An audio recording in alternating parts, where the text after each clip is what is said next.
ഭൂമിയിൽ മനുഷ്യൻ വന്നിട്ട് 66 ദശലക്ഷം വർഷമായി എന്നാണ് ശാസ്ത്രം പറയുന്നത്. പക്ഷേ 5 മില്യൺ ട്രില്യൺ വർഷങ്ങൾക്ക് മുമ്പ് ഭൂമിയിൽ ബാക്ടീരിയ ഉണ്ട്.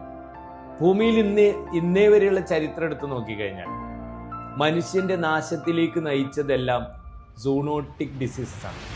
കുരങ്ങുപനിയാണെങ്കിലും കോവിഡ് ആണെങ്കിലും ഇനി എയ്ഡ്സ് ആണെങ്കിലും ഇതൊക്കെ മൃഗങ്ങളിൽ നിന്ന് പകർന്നതാണ്. ഇത്തരത്തിലുള്ള സാംക്രമിക രോഗങ്ങൾ ബാക്ടീരിയയിലൂടെയും വൈറസിലൂടെയും പകരുമ്പോൾ അതിന് ഏറ്റവും സഹായിക്കുന്നത് ജലമാണ്, വെള്ളമാണ്. വെള്ളത്തിൻ്റെ ലഭ്യത കുറയുന്തോറും അസുഖങ്ങൾ പകരാനുള്ള സാധ്യത കൂടും.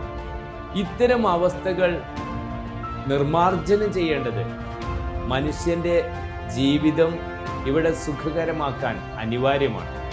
ഈ യാഥാർത്ഥ്യങ്ങൾ ഉൾക്കൊണ്ടുകൊണ്ട് ജലശുദ്ധീകരണ പ്രക്രിയ വളരെ അതിവേഗം വളർന്നുകൊണ്ടിരിക്കുന്നത് മനസ്സിലാക്കിക്കൊണ്ട് അഭ്യസ്തവിദ്യരായ യുവതീ യുവാക്കൾക്ക് തൊഴിൽ ഗ്യാരണ്ടി നൽകുന്ന ഒരേ ഒരു സ്ഥാപനമാണ് KCK water treatment institute Kottakkal.